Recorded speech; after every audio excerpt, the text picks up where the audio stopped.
خاطر والسلام عليكم يا جماعة الخير مساء الخير عليكم أزل الفلاون والسلام عليكم.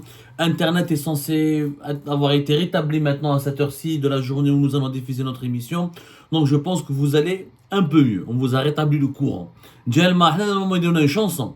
زمان كنا نغنوا جالما donc جات الانترنت.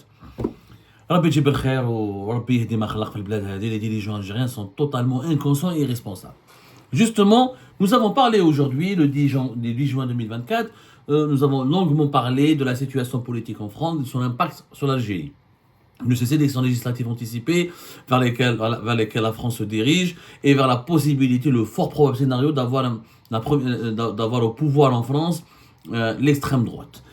Justement en France, une initiative politique se prépare. Là, on a contacté plusieurs sources, on a vérifié cette information. Et il y a une marche, la diaspora algérienne, des collectifs de la diaspora algérienne s'organisent pour mettre en place une marche et un rassemblement important à Paris dès l'annonce du président algérien Abdelmadjid Tebboune, dès son annonce de son intention de briguer un deuxième mandat présidentiel à la tête de l'État algérien. Et dès que Abdelmadjid Tebboune va annoncer sa candidature aux élections présidentielles anticipées du 7 septembre prochain, des membres de la diaspora algérienne, des collectifs, des associations vont lancer une importante marche ou organiser un important rassemblement au cœur de la capitale française, à Paris, ici en France. Donc, la diaspora algérienne s'organise pour dire non au deuxième mandat d'Abdelmadjid Tebboune. Certains slogans, d'après nos vérifications, vont même assimiler le deuxième mandat de Tebboune au sixième mandat de Bouteflika. Et pour eux, Tebboune est une continuité du régime de Bouteflika, une continuité malheureuse, sinistre, puisque la situation du pays, de leur point de vue, elle est catastrophique, elle est chaotique. Et cette marche et un rassemblement important que c'est des collectifs de la diaspora algérienne veulent organiser à Paris, se veut être une réponse et un appel à la mobilisation contre le deuxième mandat de Tebboune, qui est une option impopulaire. Il faut savoir que dans la diaspora algérienne, contrairement à ce que veulent faire croire les médias proches du régime algérien et les médias satellitaires du régime algérien, la diaspora algérienne ici en France est extrêmement mécontente du bilan de Tebboune. Il y a eu plein de promesses. Alors la principale promesse phare de Tebboune durant son mandat, c'est la prise en charge totale des frais de rapatriement des corps des défunts algériens, des citoyens algériens, des ressortissants algériens qui meurent en France pour les enterrer en Algérie. C'est une opération qui s'est déroulée avec beaucoup d'anarchie. Finalement, c'était pas une prise en charge totale pour tout le monde. Et il fallait fournir un dossier, beaucoup de bureaucratie, il fallait prouver que la famille n'avait pas beaucoup de revenus, etc. Donc la promesse n'a pas été respectée totalement. Côté de la cherté des billets d'avion, rien n'a été fait concrètement, mais ça part cet été 2024 avec l'offre Osra. Et l'offre Osra n'a pas profité à beaucoup de monde, ni à tout le monde. La diaspora algérienne en France, à l'époque de Abdelmadjid Tebboune, se souvient très bien de la gestion catastrophique de la fermeture hermétique des frontières aériennes et terrestres et maritimes du pays lors de la pandémie de la Covid-19 de 2020. Jusqu'à fin 2021, les transports maritimes aériens demeurent extrêmement anarchiques et compliqués et inabordables pour la majeure partie de la communauté algérienne qui est établie en France. On se souvient bien sûr du trafic, de l'impossibilité de voyager en Algérie de 2020 jusqu'à 2022 à cause de la gestion très brutale. Il fallait des autorisations pour entrer en Algérie, les places étaient limitées, il y avait les vols spéciaux. Rappelez-vous, ça a traumatisé beaucoup de gens. La prise en charge de la communauté algérienne, la prise en charge des ressortissants algériens qui étaient bloqués en France durant une bonne partie de la pandémie de la Covid-19 avait suscité aussi beaucoup de réactions. On se souvient de plusieurs familles algériennes qui dormaient dehors, ou dans les aéroports parisiens. Il y a eu pas mal de faits qui ont déterminé avec un certain qui ont déterminé le niveau d'incompétence et d'irresponsabilité du régime algérien pendant la période Tebboune. Donc la diaspora algérienne est vraiment mécontente. Ceci dit, ici, comme il y a plus de liberté publique et individuelle en France, qu'il y a un véritable environnement démocratique, les Algériens en Algérie ne pourront peut-être pas manifester, à moins qu'il y ait un coup de théâtre ou une explosion de la colère populaire. Mais les Algériens en France veulent bien profiter de l'environnement démocratique pour relancer la flamme de la contestation. Donc, il y a des collectifs qui travaillent sur cette initiative. La date n'a pas été encore annoncée, d'après nos vérifications. Il y a des collectifs de la diaspora algérienne. Ils sont en train d'attendre de pied ferme l'annonce d'Abdelmajid Tebboune. Dès qu'Abdelmajid Tebboune annonce sa candidature aux élections présidentielles, et ben eux, dans les heures qui vont suivre, dans les jours qui vont suivre, ils vont lancer cette initiative d'une marche et d'un grand rassemblement à Paris contre le deuxième mandat de Tebboune.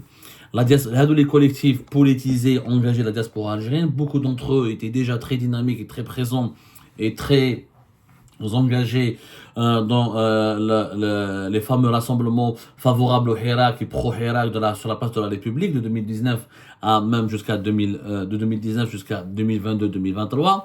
Et la fin du Hirak a certes causé un certain immobilisme, elle a démobilisé un petit peu l'action, le militantisme de la communauté algérienne en France, mais à l'occasion de l'élection présidentielle anticipée, ce militantisme, cette volonté en tout cas d'aider le pays, de l'accompagner, de soutenir les revendications démocratiques justes, elle risque de reprendre de plus belle, d'autant plus que le bilan est inquiétant. Abdelmajid Tebboune va avoir une campagne électorale très compliquée. Parce que le pouvoir, son entourage, et les services de sécurité lui font croire que tout va bien se passer, que sa campagne va passer comme une lettre à la poste, que son deuxième mandat, c'est un acquis, que personne ne pourra lui barrer la route, qu'il n'y aura pas que le risque d'une contestation avec l'organisation d'une campagne électorale en plein été et la torpeur de l'été et la paralysie des institutions pendant le mois d'août et la période des congés et le dispositif sécuritaire impressionnant et puissant qui sera déployé en plus de la neutralisation de l'opposition et de la gestion arbitraire autoritaire de la liberté des espaces médiatiques et politiques, le pouvoir algérien a fait croire en tout cas que son deuxième mandat ne causera pas de problème. Surtout avec un premier tour des élections présidentielles avant même la rentrée sociale, dès la première semaine du mois de septembre. Je pense qu'il y a beaucoup de naïveté ou là même beaucoup de un excès de confiance en soi de la part du régime algérien. Les gens sont exaspérés. Les gens sont réellement en colère. Ou les événements de Thiers et les événements de Constantine, ou les préparatifs qui se font dans la diaspora algérienne à Paris, notamment à Paris. Peut-être qu'il y aura d'autres initiatives dans les autres grandes villes, mais pour le moment, l'information que nous avons pu obtenir, c'est que c'est une initiative d'une marche et d'un grand rassemblement contre le deuxième mandat de Tebboune, ici à Paris. Ça peut se généraliser petit à petit, parce que les gens regardent, il y a des signaux alarmants. Tant qu'Abdelmajid Tebboune ne libère pas les détenus politiques, ne restitue pas les libertés publiques et individuelles, ne débloque pas la liberté d'expression, ou ne débloque pas les espaces politiques et les espaces médiatiques. L'étouffement, la société algérienne, la population algérienne, cet étouffement va provoquer une implosion, où l'implosion risque d'être violente. Le rejet du système risque d'être encore plus violent en 2024 qu'en 2019. Il faut arrêter de croire, il ne faut pas se bercer des illusions que le pouvoir algérien contrôle tout. Parce que l'idée d'un contrôle tout, le régime Bouteflika en 2018, il avait la même obsession, il avait la même certitude. La même obsession, c'est ça, la même certitude. On n'a pas peur de la rue, on a l'armée, on a la police, on a la gendarmerie nationale, on va réprimer, les médias sont entre nos mains, la rue on va la contrôler, on va la dominer. Résultat, on l'a bien vu, la crise politique de 2019, elle a vacillé le régime Bouteflika en profitant des divisions au sein de ce régime en 7 semaines. Peut-être que visiblement, sur le plan visible, sur le plan médiatique et politique, on a l'impression que le régime Tebboune est plus solide que le régime Bouteflika. Mais ce n'est qu'une impression. Et les apparences sont trompeuses. Le régime algérien a toujours été divisé de l'intérieur et le deuxième mandat ne fait pas l'unanimité, ni à l'intérieur ni à l'extérieur. Il est vécu comme une option qui a été imposée, qui a été arbitrairement imposée, comme une option qui a été comme un diktat. Il n'est pas vécu comme un consensus. Exactement comme le cinquième mandat d'Abdelaziz Bouteflika. Donc, les divisions au sein du régime peuvent émerger à la moindre secousse. Et là, cette secousse peut être des protestations populaires, peut être des émeutes, peut être des événements comme TL, des événements comme Constantine. Ça peut se produire et ça peut se reproduire.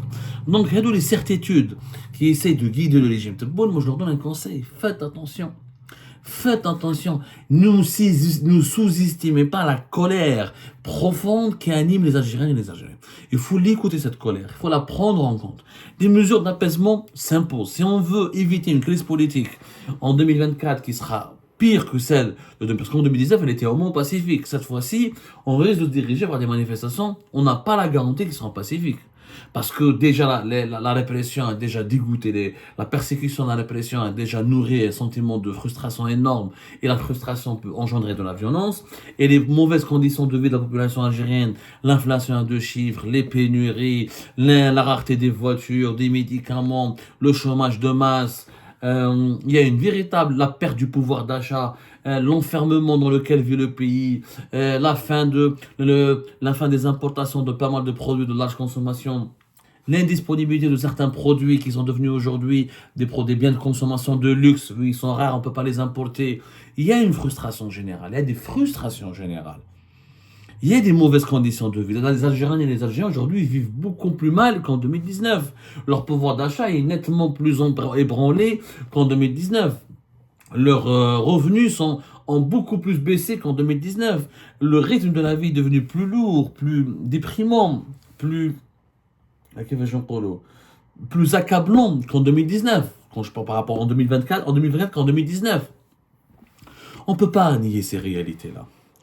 Quand tu vis dans un pays pendant 5 ans, tu n'as pas de voiture, où les produits de large consommation deviennent un luxe, où l'inflation est à deux chiffres, où il y a beaucoup de chômage, où le salaire ne cesse de perdre sa valeur, où la machine économique elle est en panne, elle est rouillée, où il y a beaucoup de répression, pas beaucoup d'espace politique et public où on peut s'exprimer, pas beaucoup de liberté individuelle et publique, on ne peut plus voyager comme on veut, le pays se renferme sur lui-même, difficile de créer sa propre entreprise, de se lancer dans le business, difficile de s'exprimer, difficile de manifester, pour ne pas dire impossible. Eh ben, c'est comme la cocotte minute. À un moment donné, elle risque d'exploser. Voilà, je mets en garde le régime Tebboune. Attention à ces garanties qu'on ne cesse de vous présenter quotidiennement. Ne vous inquiétez pas, la rue elle est contrôlée, la population elle est dominée, le hirak il est enterré définitivement. Ce n'est pas vrai. Ce n'est pas vrai. La colère populaire, elle est là. Elle est encore là. Peut-être que les manifestations de la diaspora algérienne à Paris pourront la rallumer. Peut-être que d'autres manifestations vont éclater en Algérie, en Kabylie ou là ailleurs. Qui aurait cru que Tialet, 80% des rues de Tialet seront bloquées en ce mois de juin? Oui, vous allez me dire, c'est la pénurie d'eau, etc. Mais les problèmes sociaux et structurels sont en train de se multiplier. Les pénuries d'eau sont un peu partout à travers le territoire national. Le chômage, il est massif partout. Et l'allocation chômage n'a fait que dévoiler l'ampleur du chômage. Là, avant, il y avait l'ANSEJ, il y avait l'ANGEM. On n'entend plus parler de l'ANSEJ et de l'ANGEM. Ce sont des dispositifs qui ont été énormément restreints par les autorités algériennes. Le développement local, il est limité. Il n'y a pas de projet, il n'y a plus d'investissement. On ne vit que dans anciens projets lancés par le Bouteflika. C'est une vérité. Il y a une frustration, il y a une véritable frustration nationale qui peut aboutir à une explosion de la colère. Donc, il faut que le pouvoir algérien apaise, libérer les détenus politiques, rouvrir le pays, réhabiliter la liberté d'expression, parler avec les partis de l'opposition, associer la société civile dans des décisions, permettre aux Algériens de respirer et surtout relancer la machine économique parce que la situation économique du pays est catastrophique. On a vu avec les moutons de lait, on va en parler là tout à l'heure, et demain on fera une émission là-dessus. Les moutons de lait, chefna, des gens se bousculent et darbou pour aller acheter un mouton de lait dans un point de vente d'une société étatique qui propose des prix des moutons à des prix à des prix plus réduits, nettement plus réduits qu'au prix du marché. Quand un mouton de lait dépasse les 100 000 dinars et s'approche de l'équivalent de 500 euros dans un pays où le salaire moyen général, il y a moins de 300 euros. Il y a un problème. Il y a un gros problème. Et donc, la paupérisation de l'Algérie, la population algérienne, elle risque de mener vers une explosion de la colère. L'initiative de la diaspora algérienne, elle se fait l'écho de cette frustration qui travaille dans les profondeurs l'âme collective de la société algérienne. Faites gaffe. Ne croyez pas que les Algériens et les Algériennes ne sont pas capables de vous surprendre. Ne croyez pas qu'ils sont soumis. Ne croyez pas qu'ils sont battus. Ne croyez pas qu'ils ont définitivement peur ou qu'ils vont se taire pour toujours. Faites très attention.